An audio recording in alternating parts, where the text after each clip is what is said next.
jiwa saya agar tidak emosi lagi. Ya Allah, dengan berkah sedekah ini karuniai kepada aku anak penghafal Al-Quran. Bu, jemaah sekalian, saya berkeluarga 12. Bismillahirrahmanirrahim. Assalamualaikum warahmatullahi wabarakatuh. Alhamdulillahirabbil alamin. Allahumma shalli ala sayyidina Muhammad wa ala ali sayyidina Muhammad. Berjumpa lagi bersama kita. Pada kesempatan ini mari sama-sama kita simak, kita dengarkan, kita ikuti tausiah yang akan disampaikan oleh guru kita almarhum Syekh Ali Jaber tentang kedahsyatan sedekah subuh. Untuk lebih jelasnya, mari sama-sama kita dengarkan, kita simak tayangan berikut ini. Sedekah subuh, kenapa saya berkata sedekah subuh? Bukan berarti tidak boleh sedekah di waktu yang lain. Semua sedekah boleh di setiap waktu dan setiap saat, hari Jumat maupun selain hari Jumat. Tapi sedekah subuh itu termasuk sedekah yang terbaik. Kenapa? Bukan kata saya, tapi kata Rasulullah sallallahu alaihi wasallam. Setiap waktu subuh Allah turunkan malaikat, tugasnya mendoakan orang yang bersedekah subuh hari. Allahumma a'ti munfiqan khalafa. Ya Allah, ganti yang lebih baik bagi orang yang infak di subuh hari. Ibu-ibu lagi halangan tidak salat, sebelum beraktivitas isi sedekah subuh. Anda tidak usah susah-susah mencari anak yatim dan orang miskin di subuh hari. Mulai hari ini masing-masing bikin kotak amal atau botol atau kaleng, simpan di rumah. Setiap habis salat subuh sebelum beraktivitas isi sedekahnya. Apalagi kalau sedekah itu disertai doa. Begitu Anda sedekah, sebutkan hajatmu. Ya Allah, dengan berkah sedekah ini, ya Allah, saya ingin nikah. Mudahkan jodoh. Nikah lagi juga boleh doa, tidak apa-apa. Ada yang sedang melamar kerjaan, Anda isi, wallahi dahsyat, amalan ini wallahi dahsyat, manfaatnya banyak untuk menyembuh penyakit, menabulkan hajat, memudahkan urusan. Dan tidak pernah saya sampaikan amalan ini, semua alhamdulillah berhasil mendapatkan hajatnya. Masya Allah. Begitu Anda isi, doa. Ya Allah, dengan berkah sedekah ini, mudahkan lamaran kerjaan saya. Ya Allah, dengan berkah sedekah ini, mohon titipkan pahalanya untuk kedua orang tua saya. Kalau ada yang merasa dirinya suka marah, suka emosi, ya Allah, dengan berkah sedekah ini, tenangkan hati dan jiwa saya agar tidak emosi lagi. Ya Allah, dengan berkah sedekah ini karuniai kepada aku anak penghafal Al-Quran.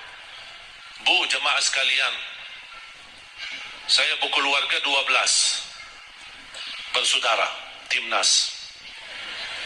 Dan kami memang sudah disusun satu lusin 12 ini mempersiapkan kalau timnas kita belum mampu membawa juara, insyaAllah kami sekeluarga siap mengganti timnas.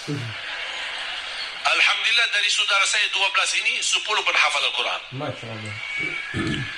Tapi orang tua saya awam. Percaya enggak? Orang tua saya bukan ulama, bukan kiai, bukan ustaz. Ayah saya belajar kelas 3 SD.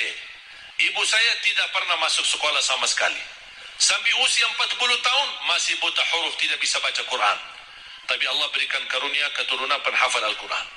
Berkat apa? Salat mereka dan sedekah mereka termasuk doa. Itu perjuangan mereka. Alhamdulillah, sekarang ayah saya, ibu saya penghafal Al-Quran, yang jadi gurunya anak dia sendiri.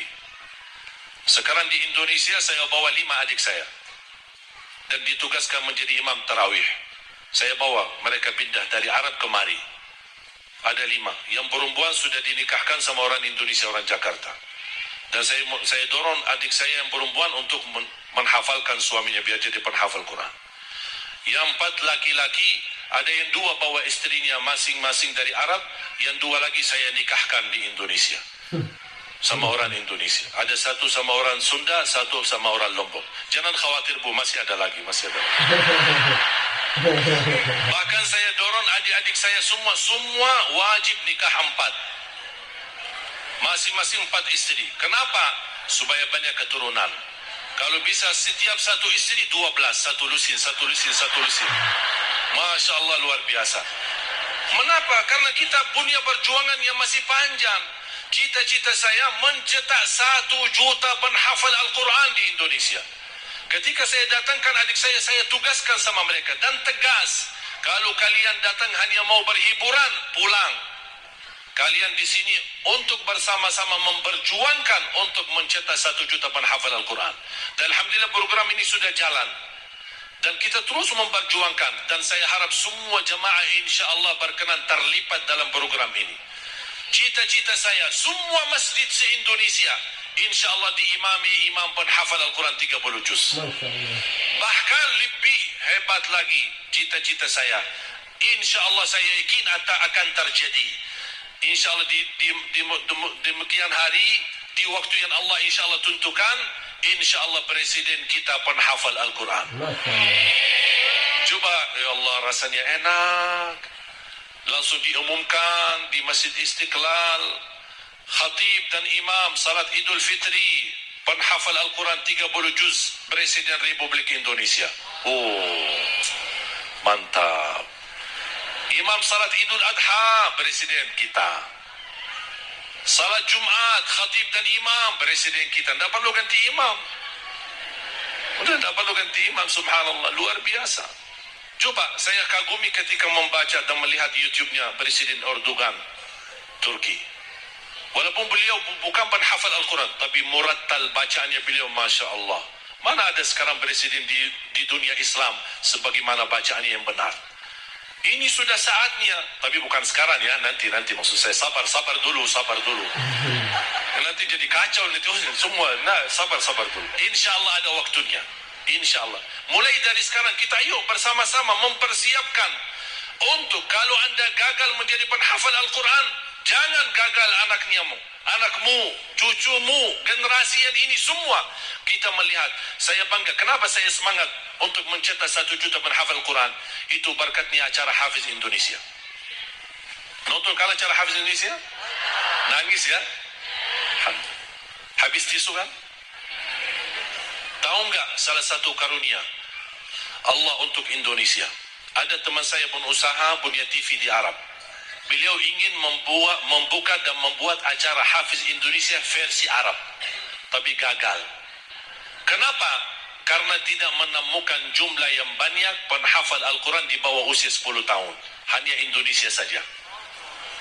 Malaysia kalah, Indonesia saja. Di bawah 10 tahun. Dan sayang sekali memang Anda yang nonton acara Hafiz Indonesia, Anda nonton acara yang sudah jadi. Tapi Anda belum tahu apa yang kami perjuangkan di belakang layar. Sebelum acara Hafiz Indonesia 4 bulan bekerja keras. Sampai tim turun ke lapangan, ke desa-desa, kampung-kampung, ke pulau-pulau untuk menumpulkan dan mendatangkan, menghadirkan para penghafal Al-Quran. Ketika dibawa di Jakarta, 2 bulan berturut-turut kami didik mereka. Yang awalnya pemalu, awalnya ada yang mohon maaf, kencing di celananya sendiri. Sakit tidak berani, takut. Alhamdulillah sekarang menjadi mereka pemberani. Bahkan mereka berlomba-lomba azan subuh. Mereka berlomba-lomba membangunkan sesama saudaranya. Sama-sama tertib, makan. Kita menghadirkan dokter kesehatan. Kita menghadirkan dokter psikologi jiwa untuk menjaga perasaan mereka selama 2 bulan. Didampingi kadang-kadang ibu mereka, didampingi kadang-kadang ayah-ayah mereka. Dan semua rata-rata sepakat orang tua mereka tidak pernah kami merasakan bangga memiliki anak sebagaimana kami melihat perjuangan di Hafiz Indonesia. Dan alhamdulillah begitu selesai acara Hafiz Indonesia, kami tidak tinggalkan mereka. Kami terus kawal, kami terus pimpin. Dan alhamdulillah mereka di kampung masing-masing sudah membangun rumah tahfiz. Ada yang membangun pesantren untuk mencetak dan melahirkan jumlah yang banyak penghafal Al-Quran. Dan ini perjuangan luar biasa. Tidak mudah. Berapa biaya yang dikeluarkan. Dan mohon maaf, belum ada sponsor yang bisa mensponsori kita dan membayar full untuk kita. Kita terus bekerja keras dan alhamdulillah masih Allah hantarkan kepada kita orang yang dermawan, orang yang baik, yang peduli dengan dan mencintai Al-Quran. Allah anugerahkan. Wallahi menurut saya saat ini, zaman ini, sedekah yang terbaik dan yang termulia, semua apapun yang terkait dengan Al-Quran itulah yang termulia. Makanya boleh Anda ketika Anda bersedekah, jangan lupa disertai doa. Di antaranya anugerahkan ya Allah Indonesia menjadi negara Al-Quran. Tapi tolong fokus. Kalau anda isi sedekahnya, tolong disesuaikan. Jangan isi sedekahnya koin, teng, tapi doanya sampai terbit matahari. Dah ada malunya. Kata Allah, koin-koin aja sedekahnya, doanya dah habis-habis. Hajatnya panjang, lebar. Malu kita sama. Bukan Allah tidak bisa. Allah maha bisa menabulkan hajat. Tapi kita malu sama Allah. Kok cuma bikin teng, ya Allah, ya Allah, ya Allah, panjang. Fokus. Kalau usulan saya, satu sedekah, satu hajat. Satu sedekah, satu hajat. Dan insya Allah akan anda melihat manfaatnya. Mudah-mudahan semua yang hadir, insya Allah menjadi keluarga besar 1 juta penghafal Al-Quran. 1 juta mencetak penghafal Al-Quran. 1 juta keluarga Al-Quran yang insya Allah akan membangun generasi baru yang membawa Indonesia menjadi baldatun tayyibatun rabbul ghafur, dan di masa yang akan datang insya Allah Indonesia menjadi lebih baik. Amin ya rabbal alamin. Barakallahu fikum. Terima kasih, semoga bermanfaat. Kurang lebihnya mohon maaf. Alhamdulillahirrahmanirrahim. Sahabat yang beriman, itulah tadi ilmu yang disampaikan oleh guru kita. Mudah-mudahan bermanfaat, mudah-mudahan kita dapat istiqomah untuk bersedekah subuh hari, walaupun cuma sedikit, tetapi istiqomah itu yang paling disukai, disenangi oleh Allah Subhanahu wa taala. Mudah-mudahan kita semua istiqomah untuk sedekah subuh serta amal-amal ibadah lain yang dapat membawa kita kebaikan baik di dunia maupun di akhirat kelak. Amin amin ya rabbal alamin. Mungkin itu saja yang sudah saya sampaikan. Lebih kurang saya mohon maaf. Saya akhiri. Wassalamualaikum warahmatullahi wabarakatuh.